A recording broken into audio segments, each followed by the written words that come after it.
buenas tardes. Doy la bienvenida principalmente a nuestras distinguidas expositoras y panelistas y también a ustedes, todos los que tienen la gentileza de estar con nosotros esta tarde.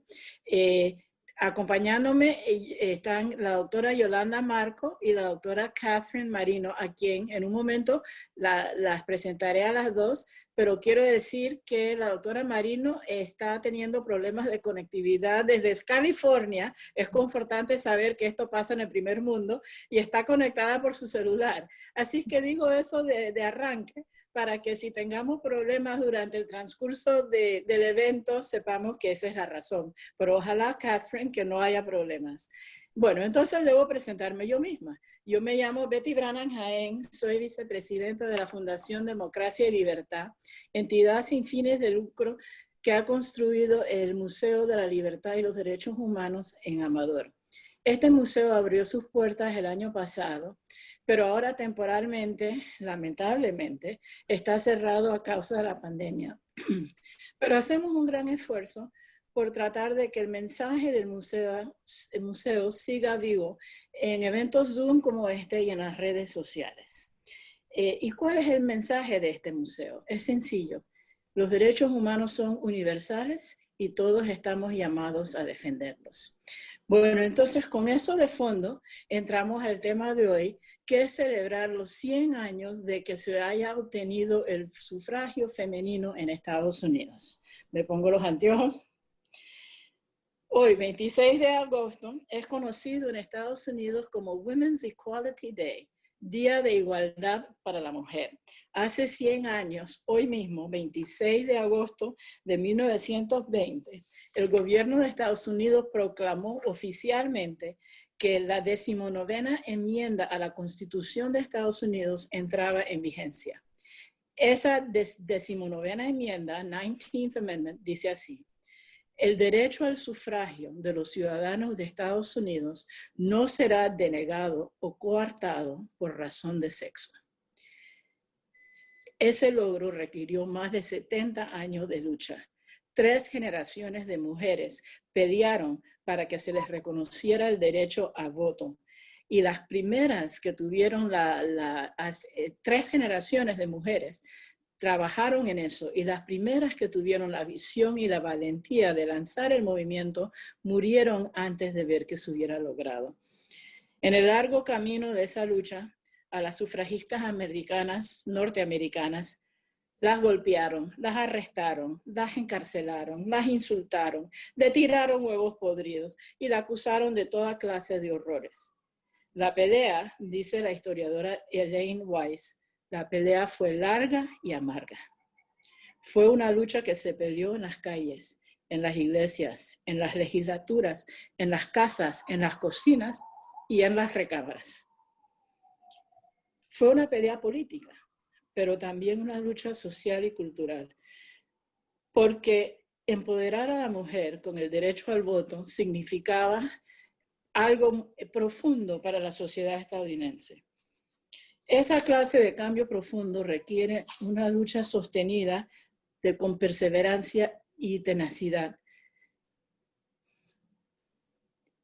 La meta es transformar una idea que al inicio parecía impensable, en algo que termina por ser indiscutible y hasta inevitable. Pero esa es la historia de siempre con la lucha por los derechos humanos. Ningún derecho se conquista sin lucha larga como vemos que fue esta. Y cuando eso ocurre, las líderes encaran decisiones de estrategia que pueden ser cuestionables, criticadas después. Y a veces también los libros de historia dan crédito a las personas equivocadas, sin reconocer los verdaderos héroes, o en este caso las verdaderas heroínas de la lucha. De todo esto vamos a hablar hoy con las dos invitadas que tenemos, que nos hacen el gran honor de estar con nosotros. Yolanda Marco es catedrática titular del Departamento de Historia de la Universidad de Panamá. Es doctora en Educación por la Universidad de La Salle de Costa Rica, con maestría en Género y Desarrollo por la Universidad de Panamá y licenciada en Filosofía y Letras por la Universidad de Barcelona. La lista de conferencias donde la doctora Marco ha presentado ponencias es literalmente interminable, pero es impresionante también su lista de obras. En esta lista destaco hoy particularmente que es autora de la biografía de Clara González de Derringer y también de la obra El movimiento sufragista en Panamá y la construcción de la mujer moderna, Panamá, 1923 a 1945. Muchas gracias, doctora Marco, por estar con nosotros hoy. Gracias. Y también tenemos a la doctora Marino. Un momento. La doctora Marino es doctora, es profesora en la Universidad de Los Ángeles en California, o UCLA como se le dice. Obtuvo su doctorado y su maestría en la Universidad de Stanford después de haber obtenido su licenciatura en la Universidad de Harvard. Es autora del libro Feminism for the Americas, The Making of an International Human Rights Movement, o en español, Feminismo para las Américas, la creación de un movimiento de derechos, un movimiento internacional de derechos humanos. Muchas gracias, doctora Marco, por estar aquí con nosotros. Entonces, comienzo con la doctora Marino. Comienzo con la doctora Marco. Cuando se obtuvo en Estados Unidos el derecho al sufragio femenino en 1920, ¿en qué etapa se encontraba el mismo movimiento en Panamá? Hola, buenas tardes. Antes que nada, un saludo y un agradecimiento a la institución que nos ha invitado. Antes de entrar directamente en la respuesta a tu pregunta, Betty, me gustaría hacer referencia a algo que creo que es muy importante. Cuando hablamos de historia, y esto tiene que ver con la historia, fundamentalmente, creo que hay que hacer un esfuerzo de imaginación con un objetivo, que es contextualizar aquellos problemas, aquellos temas de los que vamos a hablar. Contextualizar quiere decir eso, imaginarnos cómo era el mundo cuando, como en el caso de la pregunta tuya, en 1920, vamos a ver qué era lo que ocurría con las mujeres y la situación de los derechos de las mujeres en Panamá. Panamá en 1920 vivía una situación, en realidad todas las primeras décadas de la República del siglo XX, una situación muy especial. A mí me llamó mucho la atención y quiero hacer referencia a una anécdota. En el primer congreso que yo presenté una ponencia relacionada con el movimiento sufragista en Panamá fue en un congreso centroamericano de historia en San José, en Costa Rica. Y ahí me di cuenta por todas las ponencias, las colegas que estaban presentando ponencias con temáticas similares, que de algo que ya había visto, lo había leído, los documentos me habían informado y las historias escritas sobre la temática.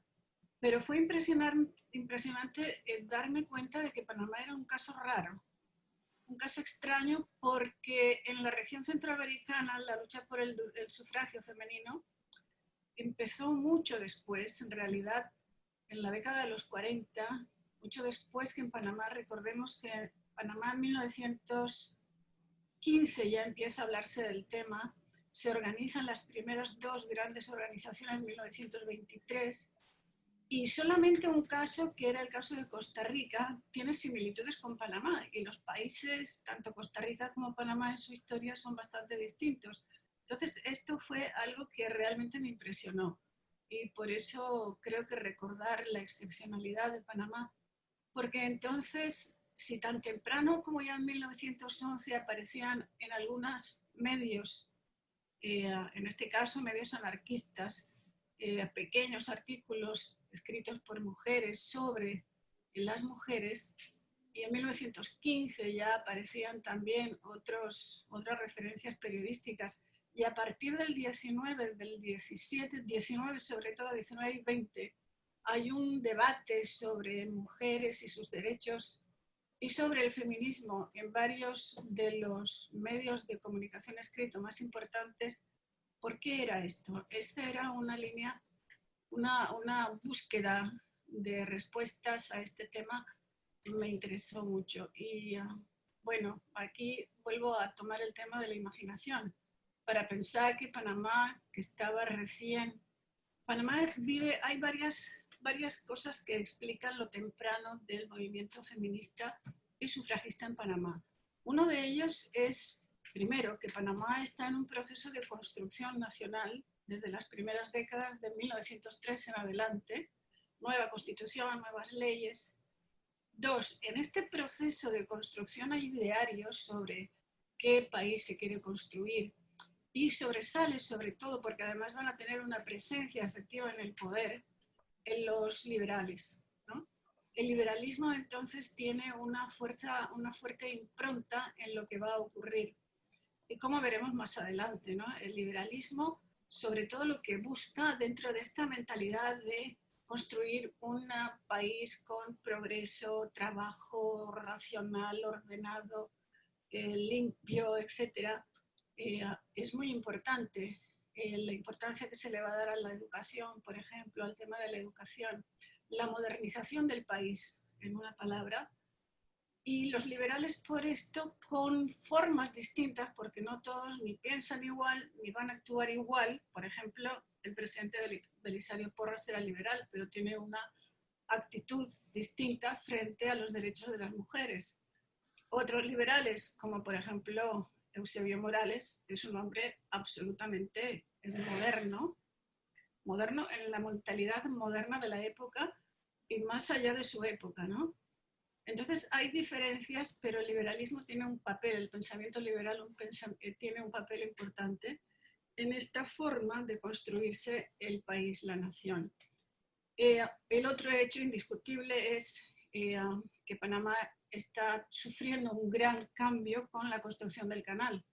Y esto tiene que ver, bueno, tiene como resultado la presencia norteamericana con todo lo que esto implica, pero también, sobre todo, la llegada al territorio, que es un pequeño territorio, además con una densidad de población bajísima a comienzos de la República, y que en las primeras décadas del siglo va a ver multiplicar su población y la densidad demográfica enormemente, con gente que son sobre todo obreros que vienen de Europa, que vienen de las Antillas, sobre todo de procedencia afrocaribeña, y con culturas distintas, son grupos étnicos distintos. Panamá entonces se convierte, sobre todo la franja canalera, Colón y Panamá, sobre todo es un mundo cosmopolita, multiétnico, multicultural y muy contradictorio también, porque hay una gran masa de población. Es un mundo que todavía está entre la colonia y entre este deseo de ser moderno. Y por cierto, quiero aquí recordar los trabajos de la doctora Patricia Pizurno, que son extremadamente importantes para comprender el Panamá en estas primeras décadas de la República. Entonces, en medio de esto aparece también, Panamá se convierte en algo muy parecido a lo que es hoy, pero de forma distinta, que es cuando se habla de cruce, de hub, es un tránsito, viene gente del sur, de Argentina, de Perú, de Ecuador, vienen marxistas, vienen anarquistas, viene gente de todo tipo, y recordemos esto en cuanto al contexto nacional, pero el contexto internacional es acaba de terminar la Primera Guerra Mundial, la Revolución Rusa, la Revolución Mexicana, el manifiesto de Córdoba con todo lo que esto implicó, esta revolución del pensamiento en los jóvenes radicales de la época, jóvenes estudiantes. Entonces es un hervidero de ideas nuevas, de agrupaciones sociales distintas. Entre 1920 y el 23 se creará la primera Federación Obrera. En 1921 la Federación Obrera tiene un programa en el que aparece ya la reivindicación del sufragio femenino, cosa que es muy a tener en cuenta. Aparece también reivindicaciones para las mujeres trabajadoras, de protección del trabajo de las mujeres y de los niños también. No solamente se crean estos sindicatos, sino que también es el momento en que aparece la primera Federación Estudiantes en 1923. El primer movimiento nacionalista también se gesta en esta época. Y cómo no, también las mujeres ahí van a asumir un papel nuevo. Este papel, desde el comienzo, Me preguntabas 1920. 1920 lo que hay en Panamá es todavía en la prensa escritos, periódicos. Aquí creo que habría que destacar muy tempranamente la labor, por ejemplo, de Juana Villar de Mulfort, que escribe en 1916, es la primera agrupación cultural femenina, el Club Ariel, pero realmente lo que es el movimiento organizado de mujeres, o sea, hay lo que se ve en la prensa, sobre todo, y en algunas en 1923, que son las primeras conferencias que mujeres van a dar, que son Esther Neira de Calvo y luego Clara González, con una diferencia de 9 días solamente en el mes a comienzos del mes del año 23, son las primeras conferencias públicas dadas por mujeres, algo muy atrevido y muy novedoso, que es el lanzamiento, digamos, público de las dos organizaciones que van a nacer ese año, la Sociedad Nacional para el Progreso de la Mujer y el Partido Nacional Feminista, que tienen dos genealogías diferentes, tienen dos orígenes distintos, a pesar de que tienen efectivamente también muchas cosas en común. Sí, entonces, repítenos, por favor, cuáles eran las dos organizaciones y en qué era la diferencia de metas y tal vez una diferencia entre la visión de sufragismo o de feminismo que tenían. Mira, una expresión que aparece en la prensa de la época, estoy hablando del año 20 al 23, es que el feminismo está de moda, ¿no? Porque Panamá, que ese es el nudo y ese cruce de tantas cosas, de tantas culturas, de tantos movimientos sociales y pensamientos, tiene también una estructura. Hay que recordar también que la estructura socioeconómica de Panamá es también muy especial, ¿no? No me voy a referir a eso, pero sí hay que tenerlo en cuenta, ¿no? Porque cada una de las dos organizaciones se va a nutrir sobre todo de grupos sociales distintos. La Sociedad Nacional para el Progreso de la Mujer tiene como antecedentes 1920 un congreso que se realiza en Europa y que luego, que como consecuencia de esto se realiza un congreso en Baltimore, en Estados Unidos, en 1922. El presidente Panamá recibe invitación para participar y el presidente Porras envía como delegada a Esther Neira de Calvo a este congreso. Un mandato de este congreso es la creación de organizaciones defensoras de los derechos de las mujeres, de promotora de este gran cambio social que significa el promover un papel, un rol distinto en las mujeres en las distintas sociedades de América y de todo el mundo, que era lo que estaba ocurriendo, ¿no? Es así como Esther Neira de Calvo, a finales del año 22, convoca una serie de reuniones y de ahí surge un agrupamiento de mujeres que van a constituir la Sociedad Nacional para el Progreso de la Mujer. De modo que, en primera instancia, hay una cosa en común, que es que todo el mundo habla, el feminismo está normalizado. No hay ninguna de los prejuicios que más adelante se despertarían o surgirían en torno a esto. Por otro lado, hay otra agrupación de mujeres que tienen, claro, Esther Neira de Calvo se rodea y atrae sobre todo a mujeres que son maestras de lo que se podría llamar clase media, que es en la sociedad panameña de la época es extraño, es una cosa distinta a lo que podemos imaginar, sobre todo maestras y mujeres provenientes o relacionadas de un mundo de la élite social que tiene que ver con el poder político y económico del país, ¿no? Por otro lado, el otro grupo que creará el Partido Nacional Feminista proviene del interés del liderazgo de Clara González de Beringer, que es, como es sabido, la primera mujer que se gradúa como abogada en 1922 en el Instituto Nacional y que es la gran promotora de esta corriente que llama a comienzos del año 23 a la organización, a la celebración de un congreso, del primer Congreso Nacional Feminista, que se hace en septiembre, y es de ahí que surgen varias resoluciones. Una de ellas es constituir el Partido Nacional Feminista. Y la otra, que a veces se conoce menos es que proclama a Clara González como una próxima candidata a diputada. Es decir, la iban a promover como diputada a partir con la base del Partido Nacional Feminista. Que Clara González es una mujer que está involucrada desde el Instituto Nacional ya. Clara González es una mujer del interior. Esta es una diferencia importante porque recordemos Panamá, entonces no existía forma de contactar el interior con la República que no fuese por la ruta de navíos de navegación de cabotaje o el cruce por ferry en el canal. Pero no existía, estaba prácticamente muy separada y había una gran diferencia entre lo que era la zona de Colón, toda la zona transísmica, con relación al interior desde el punto de vista económico, social, etc., ¿no? Entonces, ella nace en el interior, nace en Remedios, cerca de Remedios. Es hija de un inmigrante español, que sí, era español, pero que era muy pobre. Y de una mujer, como mínimo, algunos familiares dicen que era indígena, y si no lo era, pues era muy indígena, un mestizaje muy...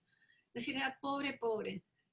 Y recuerdo que una de las cosas que ella escribe desde ya muy pequeña habla de las humillaciones que sufrían las mujeres indígenas en los lugares que ella había conocido, ¿no? Muy tempranamente ella tiene una conciencia social de que en Panamá hay muchas cosas que cambiar. Y una de ellas es esta, las grandes diferencias y la fragilidad con que viven estos grupos sociales como campesinos, indígenas, los grupos menos favorecidos de la sociedad, ¿no? Cuando ella se educa, viene a Panamá, becada, y entonces a partir de ahí, bueno, después de varias incidencias, consigue porque en 1919 se modifica la ley para proclamar la coeducación como una forma de educación posible, abierta. Eso le permite entrar a ella al Instituto Nacional y de ahí entonces sale como abogada. De modo que es una mujer con un pensamiento muy claro desde muy pequeña, con una vocación de transformación, de reformar la sociedad, y muy apasionada, y una mujer fuerte también, muy de características personales que distintas, en todo caso, en un parte parecido a Esther Negra de Calvo, pero que también tiene grandes diferencias por el extracto social, su experiencia de vida y las ideas que en relación con todo esto cada una de ellas va a tener, ¿no? No sé si... Sí. Bueno, y ambas organizaciones estaban luchando por obtener el voto para la mujer, ¿o había una diferencia en cuanto a eso? Simplificando la respuesta, te diría que todas están de acuerdo, las dos organizaciones, en que se tiene que conseguir grandes reformas en el tema de la educación, en el tema, sobre todo en la educación, que la mujer tiene que tener acceso a la educación y que la educación se debe reformar, modernizar, etcétera, etcétera, ¿no? Y las dos tienen en la mira el voto. La diferencia fundamental es que la Sociedad Nacional para el Progreso de la Mujer delega esto, el voto, el derecho al sufragio, lo ve como un objetivo a largo plazo que para conseguirlo primero se tiene que pasar por una serie de etapas, entre ellas fundamentalmente educar a la mujer, ¿sí?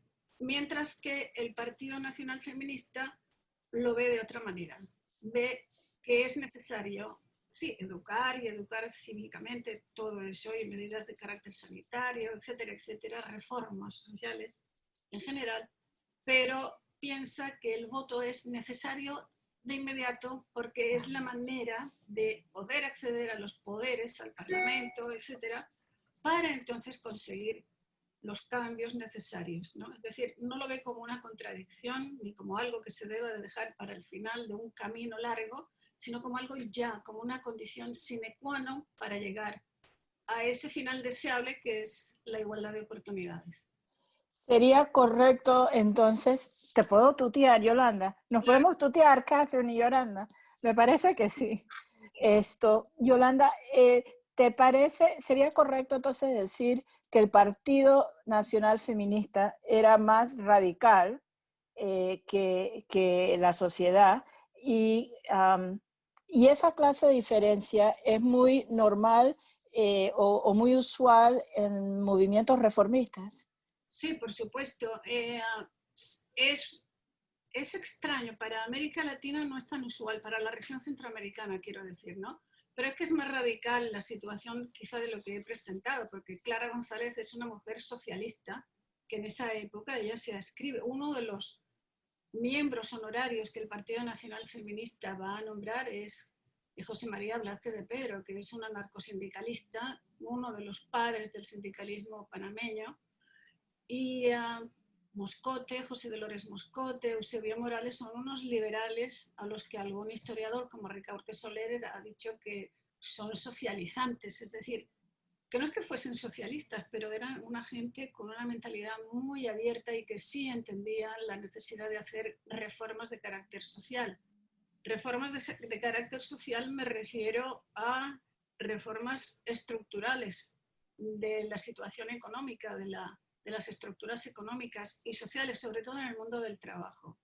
Clara González es, además de fundadora o cofundadora del Partido Nacional Feminista, también forma parte de la Federación de Estudiantes de Panamá que se está creando en este momento y sobre todo es miembro de la federación, de la Federación Obrera y además de de la organización que se segregará de la Federación Obrera, que es el sindicato que más radical que la federación. Bueno, es un mundo muy complejo y tiene que ver también con la historia de Estados Unidos y la división del movimiento obrero en Estados Unidos entre los obreros industriales del mundo, que es una sección y la Federación del Trabajo. Bueno, en todo caso, ella está en estos movimientos y además está siempre en posiciones de las más radicales, ¿no? De modo que sí hay diferencias notables. Esther Neira de Calvo es una mujer liberal, liberal comme il faut, es decir, muy, para ella el término libertad, democracia, estos son sus valores. Para Clara, libertad e igualdad. Igualdad sin libertad no puede ser y al revés tampoco, ¿no? Entonces son énfasis distintos, podríamos decir, simplificando de nuevo las cosas, ¿no? Sin querer desviarte, Yolanda, tengo dos preguntas aquí que me parece oportuno presentártelas porque acabas de tocar en ambos temas. Uno, ¿se puede considerar que por la diferencia de visiones, Esther Neira y Clara González eran rivales? Uno. Y dos, ¿qué influencia tuvieron la migración española y el movimiento obrero en el nacimiento del movimiento feminista en Panamá? Bueno, empiezo por la segunda pregunta. El término influencias a veces se presta a confusión. Parece ser que, bueno, como aquello ocurrió allá, entonces aquí lo copiamos o aquí nos inspiramos en aquello. Yo creo que es más complejo que eso. El mundo siempre está interrelacionado, son unas redes de comunicación, de contacto, son intercambios de ideas y de experiencias lo que está ocurriendo y la ventaja, la cualidad esa distintiva de Panamá es que aquí se mezcla de todo y llega de todo el mundo.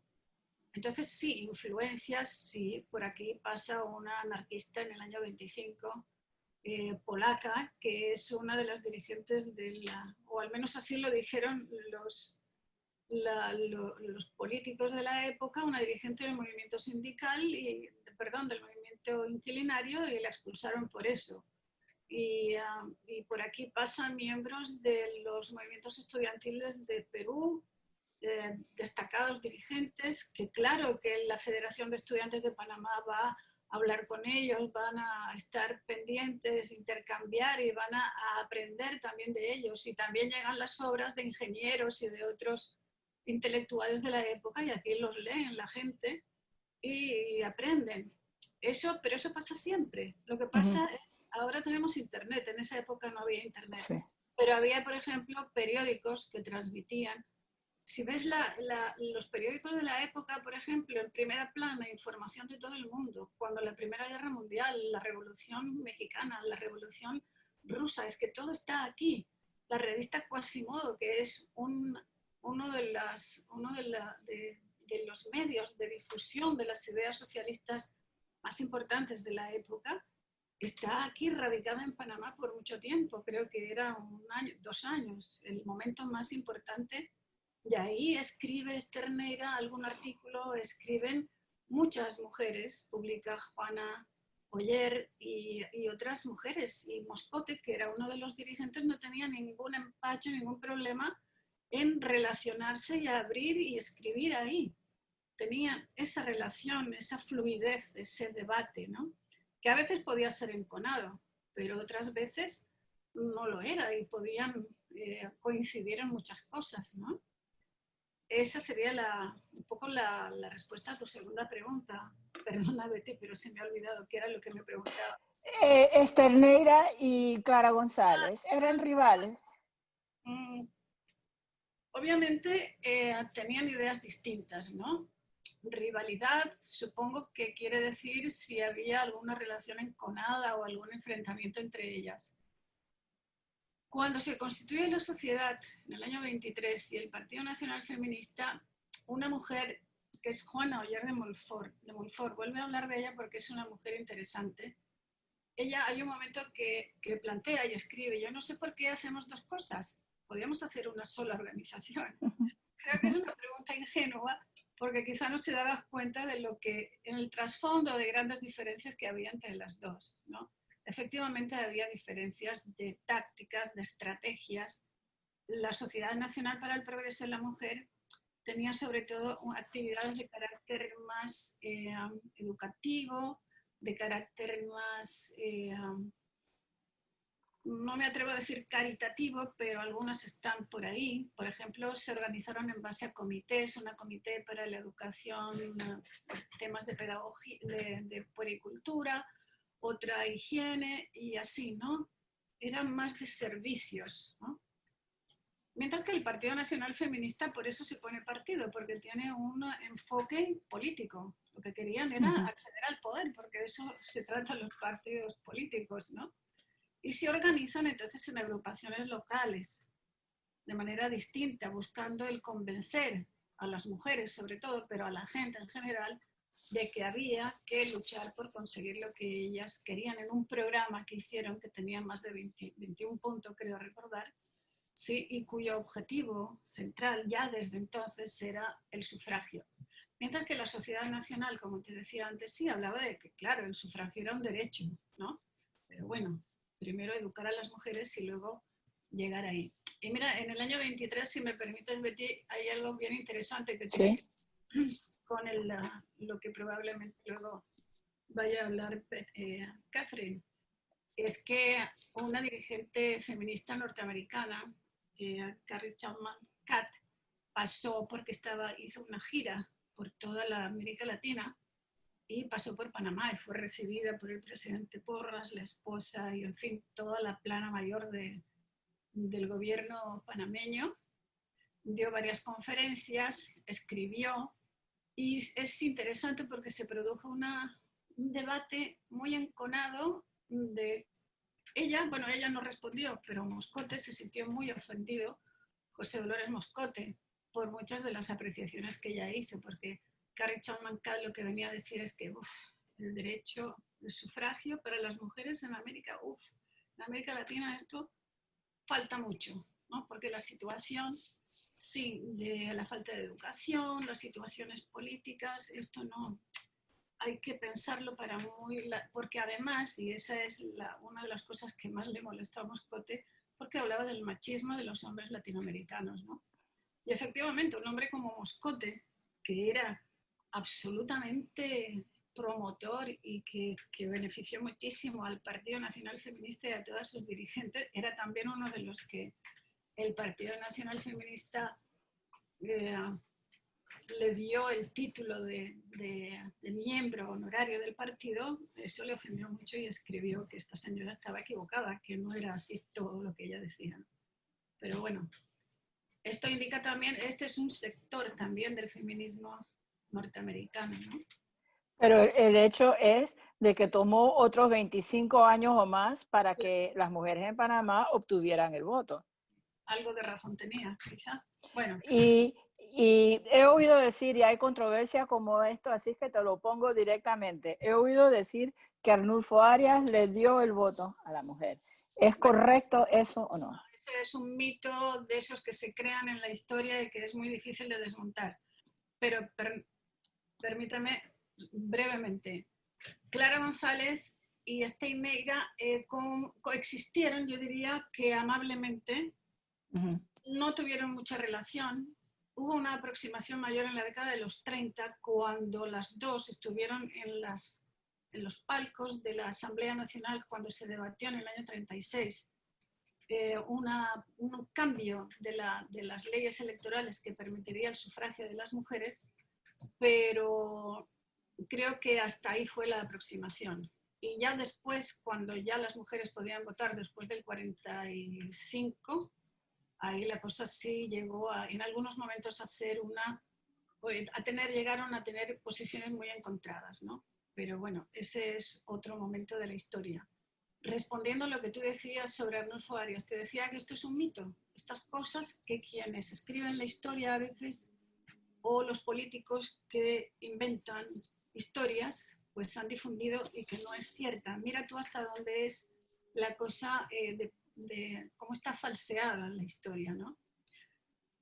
Arnulfo Arias lo que hizo fue una constitución en 1941 que modificaba una cosa fundamental. En Panamá, la constitución de 1904 había modificado la constitución que venía de antes en Colombia de 1886. La del 86 decía dos cosas fundamentales que cambió la de 1904. Una, en el 86 se hablaba explícitamente de que ciudadanos eran los varones, ¿no? La de 1904 no. Hablaba de ciudadanos, pero no utilizaba la palabra varones. La otra cosa es que en 1904 se instituyó el sufragio universal, ¿sí? Que es algo también muy importante. ¿Dónde venía? Porque las mujeres del Partido Nacional Feminista decían, esto no impide que las mujeres votemos. No hay nada que lo impida, porque ese genérico masculino, el plural genérico que es ciudadanos, incluye a las mujeres. Pero claro, aquí ya venía entonces la interpretación y eso es una cuestión de correlación de fuerzas. Y los que tenían que interpretar y cambiar la ley o permitirlo, ahí es donde quién era el tira y jala de ver quién puede más. Carlos Mendoza, por ejemplo, a mí esto es algo interesante.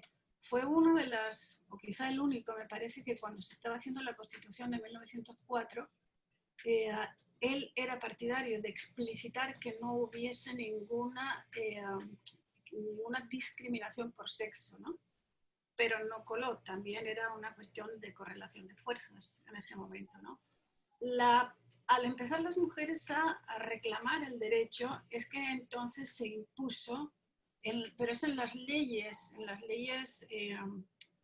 electorales, donde se explicita que son los varones, pero no en la Constitución, ¿no? Ese era el punto al que se agarraba el Partido Nacional Feminista para exigir el derecho al voto, ¿no?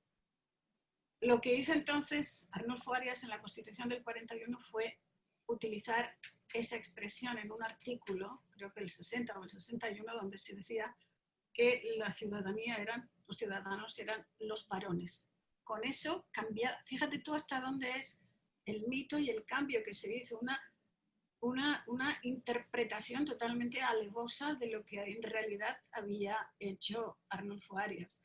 Lo que pasa es que ahí mismo, a la vez, Arnulfo Arias lo personalizo porque fue así, ¿no? Lo que aparecía es que a discreción de la autoridad podían determinadas mujeres con educación, profesionales, etcétera, podrían ser nombradas en cargos directivos y además votar en las elecciones a ayuntamientos provinciales. Los ayuntamientos provinciales eran algo que fue una creación de esta época, que no existía antes. Y efectivamente lo que ocurrió, y eso a mí me ha costado averiguar eso porque yo oía que las mujeres habían votado, solamente encontré a través de los periódicos referencias a unas elecciones que hubo 5 días antes, en octubre, antes de que Arnulfo Arias fuese destituido. Efectivamente se hicieron las únicas elecciones a ayuntamientos provinciales, y en algunos lugares hubo mujeres que votaron. En algunos lugares. ¿Cuántas, cómo, de qué manera? Pero la destitución, no hay datos estadísticos, aparecen algunos datos, algunas cifras en los periódicos, pero no es nada concluyente, no se puede saber muy bien lo que pasó. Pero esa es la realidad. Él fue el que volvió a implantar el tema de que solo los varones podían votar. Pero bueno, no habíamos hablado de eso, Yolanda, así que yo no te estaba haciendo un prompt para que dijeras algo de Carlos Mendoza, pero él fue mi bisabuelo. Y en mi casa siempre se dijo, yo nací en una familia muy feminista, mi abuela era muy amiga y querida de Esterneira, y en mi casa siempre se decía que don Carlos había sido muy partidario, muy en pro del voto de la mujer, y que cuando se lo criticaban en sus círculos políticos, él decía, los invito a conocer a mi hija Josefita. Pero esa hija Josefita tuvo que esperar hasta 1946 para poder votar. Y bueno, quiero incluir a Catherine aquí, que hemos tenido pacientemente esperando. Catherine, en 1920, entonces, ¿cuál era el contexto hemisférico? Las feministas, o las sufragistas, debo decir, las sufragistas latinoamericanas, ¿se inspiraron en el modelo americano o fue al revés? Gracias, y quisiera agradecer a Betty y Yolanda para invitarme y a ustedes para estar aquí, y gracias también a doctora Marco por su obra es mi guía y mi estrella norte, y siempre aprender mucho de Yolanda y podría escucharla todo el día. En América Latina había muchas variedades diferentes del feminismo, como Yolanda ha dicho, tanto en América Latina como en Estados Unidos, y creo que la obtención de sufragio en los Estados Unidos inspiró y movimientos en América Latina, pero también, como Yolanda ha dicho, feministas en América Latina fueron influenciadas por movimientos en Europa, por las revoluciones mexicanas y de Rusia, y sí, muchas latinoamericanas admiraban a los sufragistas militantes en los Estados Unidos que fueron encarceladas, pero al mismo tiempo muchas feministas latinoamericanas abrazaron las demandas antiimperialistas, y a veces encontraron que las mujeres estadounidenses no se identificaban como antiimperialistas, o peor, fueron imperialistas ellas mismas. En el caso de Carrie Chapman Catt, por ejemplo, sí, ella publicó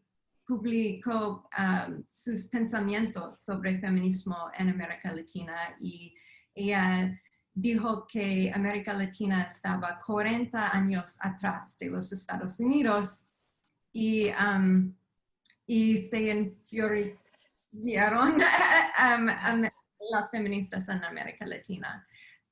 Y feministas latinoamericanas, algunas feministas decidieron buscar inspiración en sus propias historias de activismo. Clara González, por ejemplo, fue en favor de panhispanismo, y en un discurso en un congreso en 1926, ella dice una historia muy larga del feminismo en América Latina. Y otro ejemplo, muchas feministas mexicanas observaron el papel que jugaron las mujeres en la revolución mexicana años antes de que las mujeres en los Estados Unidos obtuvieron el voto. Así que es una combinación de admiración y, y colaboración, pero también conexiones entre ellas mismas en América Latina, de feministas que hablan español. Catherine, ¿de dónde viene la palabra feminismo?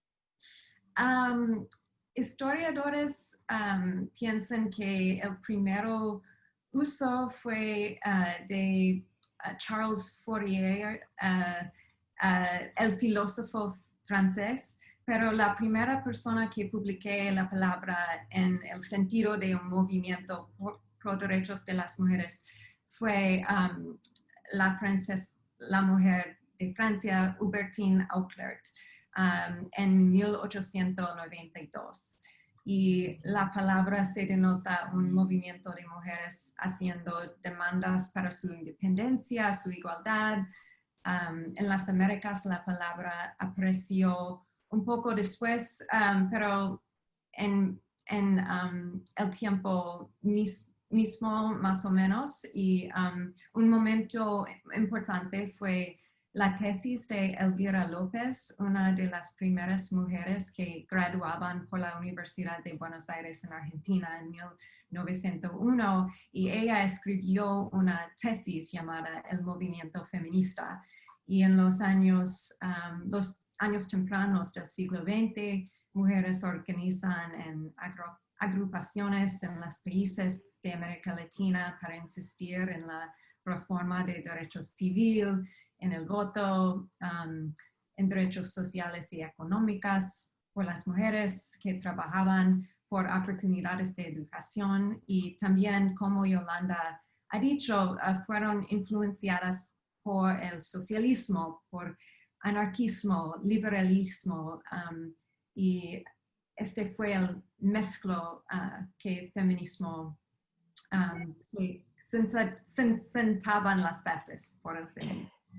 Si entiendo correctamente, Catherine, entonces para las feministas latinoamericanas, el movimiento feminista abarcaba más que derechos de la mujer, abarcaba también un abanico de metas sociales y políticas, bastante vanguardistas además. Es decir, era más amplio lo que ellas estaban peleando y era bastante más radical. ¿Es correcto o no? Y en mis investigaciones sobre feminismo interamericano, un movimiento que unió a líderes y agrupaciones feministas en todas las Américas en campañas coordinadas, sí encontré que había algunas diferencias, que feministas latinoamericanas tendían a poder colaborar juntas a pesar de sus diferencias un poco más que las feministas en los Estados Unidos, donde hubo grandes conflictos entre grupos de feministas. Y sí, en América Latina se prestó mucha más atención al trabajo productivo y reproductivo de las mujeres que feministas en los Estados Unidos. Por ejemplo, en América Latina, las demandas de una legislación de maternidad patrocinada por el Estado, como licencia remunerada del trabajo durante el embarazo y cuidado de los niños en lugar de trabajo. Estos fueron demandas principales de feministas en casi toda la región en los primeros años del siglo XX, pero definitivamente estas no eran demandas de la corriente principal del feminismo en los Estados Unidos, incluso entre las feministas supuestamente progresistas en la administración de FDR, de Roosevelt, por ejemplo. Y creo que hubo más un reconocimiento de la maternidad soltera también en América Latina, más un reconocimiento de la realidad de que las mujeres y madres también eran trabajadoras. en los Estados Unidos, incluso las mujeres de la Oficina de Mujeres y en el Departamento de Trabajo, estas mujeres creían que las mujeres que eran madres no deberían ser trabajadoras, aunque esto también era una realidad de esta época para muchas. Sí. Creo que derechos sociales fueron mucho más fundamental al feminismo en América Latina que en los Estados Unidos. Y las feministas de todas las Américas, Catherine, lograron hacer alianza entre ellos y reforzarse entre ellos en el movimiento, entre ellas en el movimiento. Y sobre eso te pregunto, ¿qué rol tuvo la Comisión Interamericana de las Mujeres? Sí, la Comisión Interamericana de la Mujer, que todavía existe hoy, fue fundada en 1928 en La Habana, Cuba, durante la Sexta Conferencia Panamericana.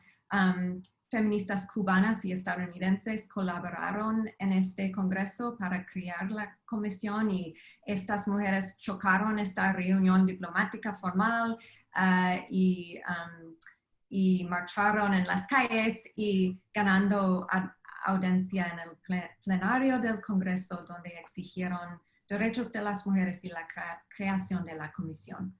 Y la Unión Panamericana estableció esta comisión para incluir a 21 mujeres, una de cada república del hemisferio, para estudiar y promover los derechos de las mujeres. Fue la primer grupo intergubernamental de su tipo en el mundo. Y Clara González fue una de las primeras delegadas en la comisión.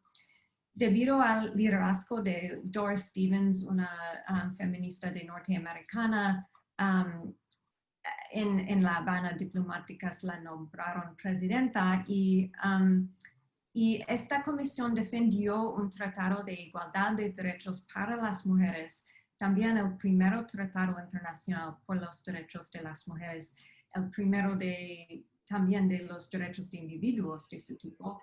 Y la Comisión impulsó este tratado en las reuniones de la Unión Panamericana y la Sociedad de Naciones, y la energía que la Comisión y su tratado fomentaron.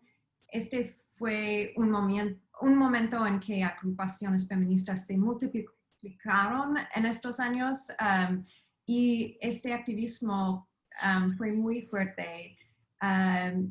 Culminó en la Carta de las Naciones Unidas, también en la Declaración de Derechos Humanos, pero estos instrumentos por derechos de la mujer internacionales fueron fundamental para lograr el sufragio femenino en muchos países en América Latina en los años 40 y 50. Vamos a hacer un fast forward, Yolanda, para preguntarte, entonces, el voto de la mujer en Panamá se logró con la Constitución del 46. Sí, pero ocurrió una cosa singular, que creo que hay algunos lugares, bueno, el caso de España es algo similar. ¿En qué consistió? Que las mujeres votaron antes de que la Constitución formalmente explicitase y las leyes electorales lo explicitasen. Bueno, las leyes electorales fueron modificadas. A ver, me explico mejor. Lo que pasaba es que la Constitución del 41, que era la que estaba vigente, como hemos dicho antes, no le daba el voto a las mujeres. Pero cuando el presidente Jiménez convoca a las elecciones en el año 45, hay un lobby formado por mujeres y por algunos personas como, por ejemplo, Moscote, como Diógenes de la Rosa y otras personalidades cercanas al presidente que le hicieron ver que era necesario incluir a las mujeres en el derecho a postularse como candidatas y a votar. Por eso es que en esa convocatoria aparece entonces que las mujeres pueden ser candidatas y pueden votar. Y ahí viene entonces todo un proceso de corredera para poder lograr que las mujeres tengan su documento, su cédula, que era, por cierto, una cédula de color azul, la de los hombres era roja, había diferencias y tal, pero efectivamente hay un gran esfuerzo tanto de la Liga Patriótica Femenina como de la Unión Nacional de Mujeres, que eran las dos organizaciones que continuaban un poco en la etapa anterior, para lograr votar. Y de ahí es cuando sale entonces Esther Neira de Calvo y Gumersinda Páez como delegadas. Fue la Constitución que se elaboró en el 46 la que ya explicita, como luego en todos los documentos internacionales, como decía Catherine, ¿no? Tanto la Declaración de Derechos del 48 como todos los documentos que están en torno a esto, esa Constitución del 46 explicita que no debe de haber ningún tipo de discriminación en razón de raza, de sexo, etcétera, etcétera, ¿no? Yolanda, antes de esa elección de constituyentes en el 45, ¿las mujeres no tenían cédula en Panamá?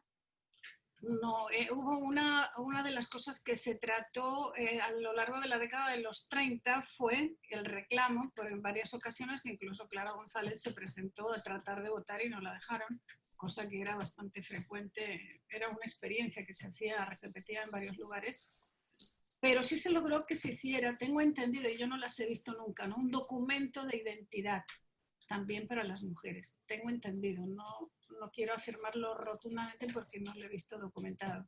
Pero sí hemos tratado de investigar ese tema en el museo. Actualmente tenemos unas cédulas viejas y si alguien tiene la cédula de su abuela o su bisabuela de cuando eran azules y rojas, nos encantaría tener una muestra en el museo. Pero entonces eso fue en el 46, por fin, Panamá lo logra. ¿Y cómo se sitúa Panamá, Catherine, dentro de los países de Latinoamérica? ¿Es de los primeros, de los últimos en obtener el voto para la mujer? En el mundo. En las Américas. Oh, en las Américas. Oh, otra vez, la pregunta, disculpas. ¿Panamá fue de los primeros países o de los últimos? O es en el medio, creo que. En el medio. Hay países como Paraguay que no obtiene el voto hasta, creo que... sí, 75, creo. Sí, creo que fue el último. Pero las primeras eran Ecuador en 1929 y Cuba, Brasil y Uruguay en los años 30. Pero por lo general, los países de América Latina obtuvieron el voto para la mujer después de la Segunda Guerra Mundial. Y Panamá es parte de este momento. Bueno, incluso países europeos como Francia, por ejemplo, no dieron el voto a la mujer hasta 1945, es decir, después de la guerra. Y por eso me llama la atención que en la Declaración Universal de Derechos Humanos, que se firmó en 48, pero después de varios años de negociación, y donde Ricardo J. Alfaro tuvo un rol destacado, ahí se incluye plenamente igualdad de la mujer. ¿Eso fue una lucha? ¿Hubo alguna lucha para eso o ya para entonces estaba entendido que la mujer tenía derecho a igualdad? Cualquiera de las dos. Yolanda le quiere. Bueno, hay una línea de continuidad. Todo el estudio que ha hecho Catherine es sumamente importante e interesante porque ahí uno ve exactamente la influencia que pese a todo el tiempo que transcurrió y que costó, las feministas tuvieron una influencia decisiva en ese proceso. De hecho, hay 3 mujeres que participan en la elaboración, bueno, es más complicado, pero en la Carta de San Francisco y luego en la Constitución, en la Declaración del 48, hay un comité de mujeres que están velando porque ahí aparecen los derechos políticos de las mujeres. ¿Sí? Y una de estas mujeres, casualmente, y Catherine sabe más de esto que yo, es una mujer dominicana, Minerva Lombardo. Lombardo era el apellido, que fue secretaria de Doris Stevens durante mucho tiempo y que tuvo mucha correspondencia con Clara González en la década de los 30. O sea que hay toda, por eso creo que hablar de, bueno, Catherine habla en su libro de la historia transnacional, que la historia es en redes. No hay una historia nacional que se pueda explicar sin las relaciones, sin esas grandes redes que forman la historia siempre en niveles y de formas distintas. Y eso es algo tan sumamente importante que me parece que, bueno, y en su historia, en su trabajo aparece con una, es evidente, es que es toda la relación, el avance de los derechos humanos de las mujeres en la década de los 30 y los 40 está ahí, tiene que ver con la lucha de las sufragistas, la lucha de las feministas, ¿no? No se puede explicar sin ello. Perdone, Catherine, no sé si... No, creo que estoy de acuerdo y también Panamá y Clara González y Ricardo Alfaro fueron en la vanguardia de esta red transnacional. Sí, creo que y otra vez a menudo personas creen que los Estados Unidos inventó derechos humanos o Eleanor Roosevelt, quien dirigió la comisión que redactó la Declaración de Derechos Humanos Universales. De hecho, Eleanor Roosevelt no quería que los derechos de las mujeres fueran parte de la declaración. ¿No? Y los derechos de las mujeres solo se incluyeron debido a otra delegada, Hansa Mehta de India. Solo hubo dos mujeres en la comisión que redactó la declaración, Mehta y Eleanor Roosevelt. Y Mehta fue una feminista y ella presionó por la inclusión, y también una feminista mexicana, Amalia Castillo de Ledón, estaba muy influyente también, aunque no fue delegada oficial. Pero Amalia Castillo Ledón, Minerva Bernardino, como Yolanda dice, y Berta Lutz de Brasil, estas tres mujeres fueron partes de sus delegadas en la reunión que creó las Naciones Unidas en San Francisco en 1945, y fue allí que este grupo de feministas latinoamericanas, todas las cuales se habían quebrado los dientes en décadas de organización panamericana, que impulsaron por establecer los derechos de las mujeres en la Carta de ONU y en su definición de derechos humanos.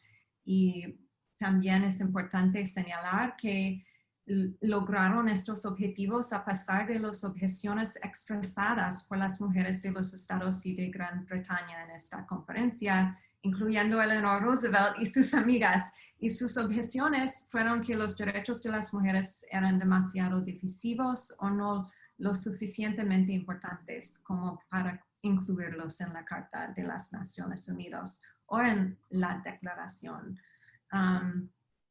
Tenemos mujeres y feministas latinoamericanas para agradecer por esta obra.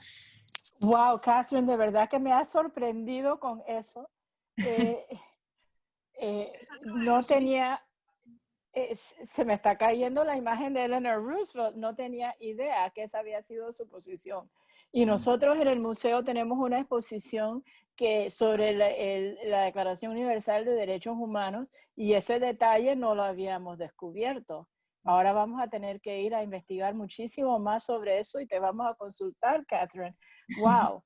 Qué suerte entonces que las feministas latinoamericanas salvaron que en la Declaración Universal de Derechos Humanos se incluyera la igualdad de la mujer. Sí. Bueno, se nos está acabando el tiempo, o ya se nos acabó, pero no puedo dejar de hacer unas preguntas provocativas porque estamos en año electoral en Estados Unidos, donde me encuentro yo precisamente. Había estado en Panamá todos estos meses y ahora estoy en Nueva York desde el sábado. Y tenemos una candidata femenina a la vicepresidencia en Estados Unidos y además es una candidata negra. Es la primera vez en la historia de Estados Unidos donde tenemos candidata a vicepresidenta que es además de una minoría racial en Estados Unidos. Pero quiero preguntarles, porque ya yo tengo 72 años y estoy viendo que no necesariamente en mi vida voy a ver una presidenta mujer en Estados Unidos, o un presidente mujer es la forma correcta de decirlo. Así que las pongo pongo el tema sobre el tapete, Yolanda y Catherine. ¿Piensan ustedes que en los próximos 20 años, asumiendo que que me quedan 20 años de vida, piensan ustedes que veremos una presidente mujer en Estados Unidos? Es una opinión enteramente, les pido opinar. Bueno, yo le pido permiso a Catherine para decir primero, porque lo suyo va a ser más rotundo y más confiable. Pero primero, yo ya no confío, ya no quiero avanzar nada, porque hace tiempo hubiese jurado que yo sabía cómo iba a ir el futuro, ¿no? Que íbamos a mejor. Y la última década me demuestra que la historia es imprevisible, que no podemos decir qué es lo que va a pasar. De modo que no me atrevo a asegurar nada, sí a decir que yo confío en que esta vicepresidenta sea de verdad la vicepresidenta de Estados Unidos con su presidente, porque creo que un cambio sí es absolutamente necesario. Y aprovecho ahora que entra el tema racial para decir algo que me parece que es significativo, porque entre el feminismo norteamericano y el panameño hay también grandes diferencias. Una de ellas es el tema racial. Sí. Sabe muy bien porque está investigando Felicia Santiso, Linda Smart. El Partido Nacional Feminista tenía dirigentes negras. Sara Sotillo, una de ellas muy conocida, Linda Smart menos conocida, Felicia Santiso más conocida, pero hay... Y si uno ve las imágenes, las fotografías que hay de la época, se ve, es multicolor, todas las imágenes, las mujeres que hay en las asambleas, en las conferencias, en los actos públicos del partido, es multirracial. Y esto es algo, me parece sumamente importante, porque creo que el feminismo actual debe de conocer eso y debe de también, para un país como Panamá, creo que es sumamente interesante conocer estas cosas, ¿no? Sí, gracias por mencionar eso, que a eso me refería con la introducción cuando hablo de que los líderes o las líderes de movimientos reformistas a veces hacen decisiones de estrategia cuestionables y se ha criticado mucho y ha salido a relucir particularmente este año en el centenario del conseguir el voto en Estados Unidos y con una tremenda sensibilidad racial que ha florecido últimamente en Estados Unidos. Se ha criticado y se ha escrito mucho de que el movimiento sufragista en Estados Unidos trató de invisibilizar la parte negra de su movimiento y las líderes negras de su movimiento y no mostraron la solidaridad de sufragio universal que hubiera sido lo que uno hubiera esperado. Y eso lo hicieron, he leído, por dos motivos. Primero, porque había entre ellas un segmento de mujeres que sufrían de estos prejuicios raciales del sur, ellas mismas, ¿no? Pero además lo hicieron como estrategia, porque pensaron que mostrar esa solidaridad les iba a restar apoyo al movimiento sufragista. Y ha sido un tema de gran cuestionamiento y un tema de gran dolor aquí en Estados Unidos constatar eso. ¿Es tu percepción también, Catherine? Sí, sí, como historiadora no puedo predecir el futuro, pero creo que espero que tengamos una vicepresidente mujer en los Estados Unidos y creo que sí, en Estados Unidos estamos empezando a reconocer el papel fundamental que las mujeres negras han desempeñado en el feminismo y en las políticas más grandes en el Partido Democrático, por ejemplo. Y soy muy animada por eso y también por los movimientos feministas que han surgido en los años recientemente, como Me Too y otros movimientos. Creo que estas cosas quizás nos empujan hacia una presidenta o un presidente que es una mujer. Bueno, como creo en igualdad de la mujer y quiero ver en mi vida plena igualdad política para la mujer, ambiciono eso. Y bueno, me queda entonces agradecerles muchísimo, Yolanda y Catherine, haber participado en este panel hoy, donde aprendimos bastante y además celebramos que bien o mal se consiguió el voto de la mujer en Estados Unidos en 1920 y en Panamá en 1946. Y muchísimas gracias. A los que nos han acompañado, los invito por favor a que cuando abra el museo, reabra, por favor nos vengan a ver. Y muchas gracias y nos sigan acompañando en eventos Zoom como este y en nuestros mensajes de Instagram. Muchísimas gracias. Chao. Chao.